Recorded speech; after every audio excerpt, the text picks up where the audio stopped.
President Biden in full swing to reclaim black support. That's as new polling shows black voters abandoning Biden. Joining us now live is NTD's White House correspondent Iris Tao. Iris, good evening. Tell us more about President Biden's latest push with black voters and the timing of it.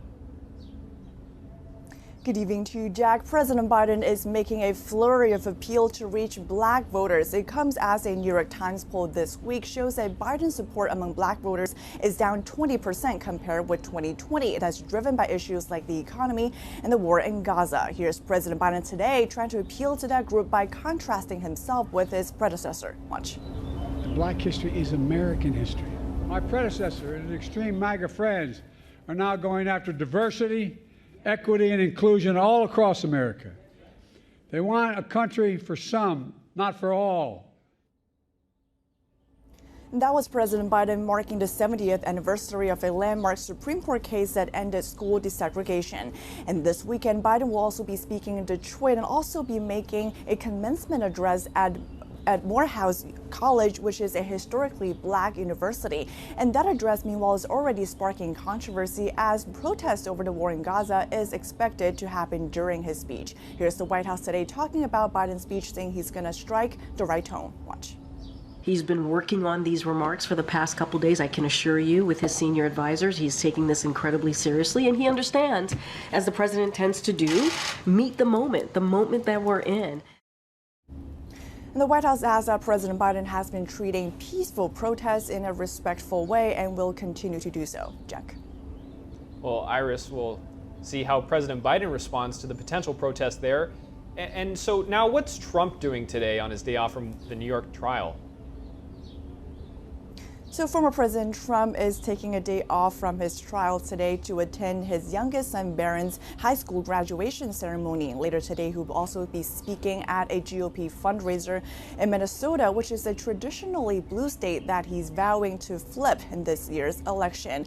And also today, Trump announced that on behalf of his yet-to-be-chosen VP pick, he's now accepting an invitation by Fox News for a vice presidential debate. Trump says he wants to do it at Virginia State University, which in that case would be the first traditionally black university to host a debate. So we're seeing now both candidates trying to reach out to black voters who are crucial to this year's election. Jack. Iris, thank you very much for that update. Hunter Biden's attorneys now seeking to delay their client's tax case in California. This comes after the president's son lost his bid to postpone a Delaware gun trial earlier this week. In a court filing, Hunter Biden's lawyers stressed the difficulties of dealing with two criminal trials at the same time, especially given both cases are happening in different parts of the country. They're now seeking to push the trial back until September. The judge said he would hear the requests later this month. Hunter Biden is facing 3 felony counts and 6 misdemeanor charges in connection with alleged tax evasion. He's accused of skipping taxes and filing false return. As of now, the trial is set for June. And in Delaware, Hunter Biden is facing a separate gun case, which is also scheduled to start next month. Election integrity and immigration, hot topics of discussion at the Republican National Lawyers Association today. This year's theme centered around political assaults on the rule of law. NTD's Washington correspondent Luis Martinez reports from Arlington, Virginia. The Republican National Lawyers Association gathered in Arlington, Virginia this Friday to discuss how to uphold the rule of law. According to the president of the association, Michael Thielen, this year's conference will not focus on new legislation, but on how to execute existing ones.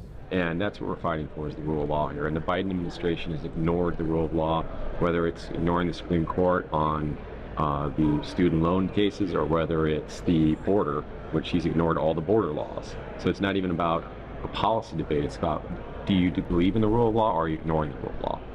3 attorneys generals, Senator Ted Cruz from Texas, and even Speaker of the House Mike Johnson addressed attendees on the importance of election integrity and the founding principles of the Constitution.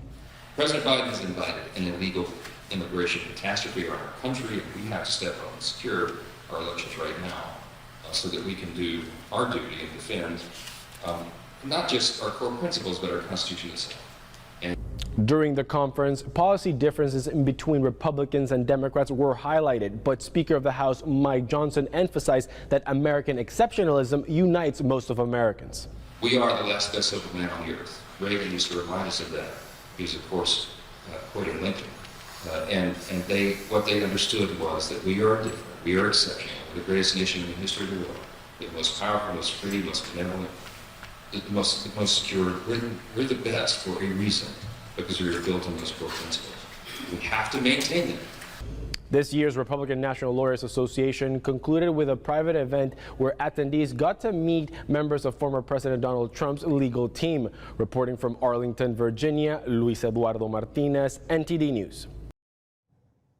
Former President Trump was getting a strong show of support in the courtroom this week from Republican members of Congress. What impact does his now disbarred former attorney Michael Cohen have on the Trump's defense?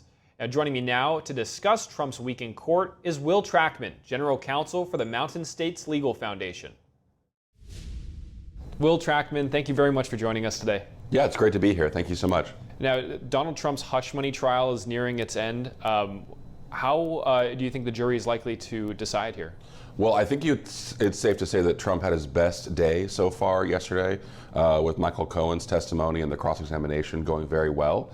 I think the jury is going to look at that and see a very skeptical view with respect to Mr. Cohen. On the other hand, this is a New York jury, so they're going to be a little bit more skeptical of Mr. Trump as well.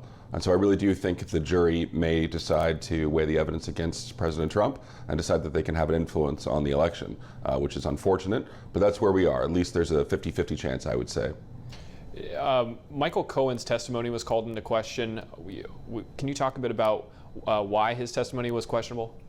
Well, so Mr. Cohen has a history of saying, I'm telling the truth now.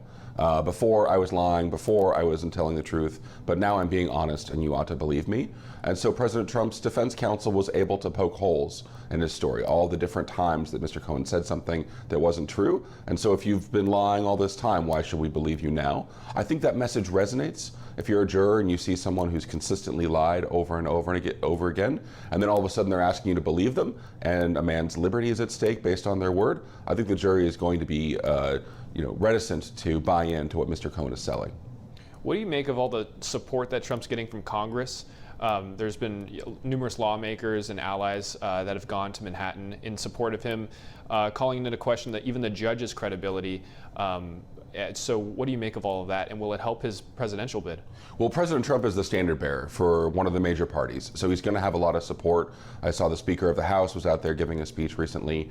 I think that's not unusual when you have a standard bearer who may be the leader of the free world early next year. That's going to happen. Clearly, a lot of the Republican messaging right now is also, again, about two tiers of justice, because you have Hunter Biden, you have all sorts of other criminal issues on the left, and they don't seem to get the attention or the attention of prosecutors the way that President Trump is getting. So I do think that messaging also works for election purposes, and it's true that there is a two-tiered system of justice right now in this country. It's unfortunate, but here we've got members of Congress, the Speaker of the House, who are shining a light on that and killing two birds with one stone, because they can support President Trump at the same time they criticize the judge, who has made contributions to Democrats and whose daughter works for Democrats, and they can talk about their loyalty to President Trump, who may once again take office, and they can talk about their own policy making, which is that they want fairness and justice. President Biden just signed the Federal Aviation Administration bill on Thursday. Your organization is Mountain Legal States Foundation. They're suing the FAA because they implemented new diversity requirements in the hiring process. Can you talk a bit about that?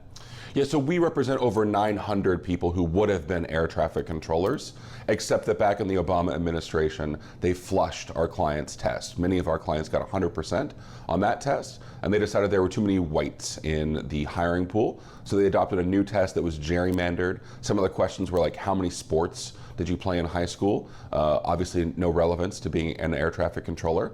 But our clients never got jobs because they changed the test.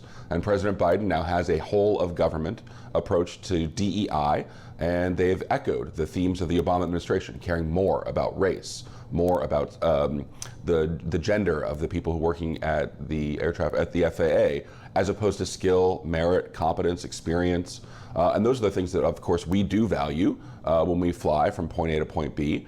Now, yes, the FAA reauthorization passed. It had a few measures that reduce the DEI that's going on at the FAA, but not enough. And I was disappointed to see that the bill doesn't contain a complete exclusion on DEI or what's called disparate impact theory in employment law. So I do think that there's still room, unfortunately, for the Biden administration to say, we're still going to consider race because we need to break down barriers. But that's just a feint. What they're doing is really putting race above skill and merit. And what could this lead to if it keeps going on with considering DEI in the FAA? Yeah, so I like to say there's a little bit of slack in the system. We have a good system because there are a lot of good people that are in it. We haven't had a fatal crash in a while, but we have had near misses, we have had incidents, and so you want the best people for the job.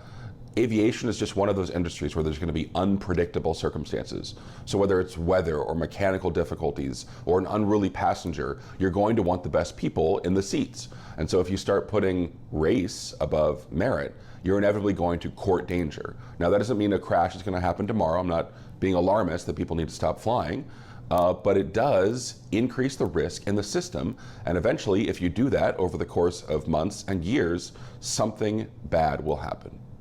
Will Trackman, General Counsel of the Mountain Legal States Foundation, thank you very much for your time. Thanks so much. Thank you for watching the Capitol Report. If you want to see our full broadcast, check us out at epochtv.com.